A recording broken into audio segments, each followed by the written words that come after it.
What's up guys and welcome to my new video. Today I'm gonna show you how to download and install Minecraft on your PC fast and easy. Hit like and subscribe if this guide helps you. Okay guys, all what you need to do, just open this site. I also leave you this link in the description of video. When you open this site you will see Minecraft.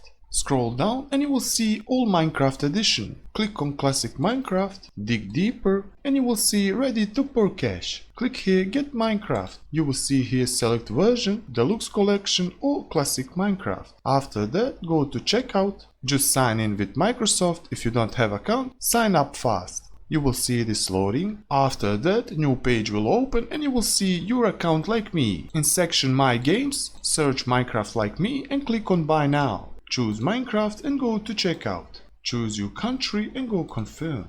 Go here next. Choose your credit card or PayPal. Sign in to PayPal. After signing on your PayPal, automatically it will redirect you to download Minecraft. And that's it all guys for this video, how to download and install Minecraft fast and easy. In next video I show you how to read them codes on Minecraft. I see you in the next video and bye guys.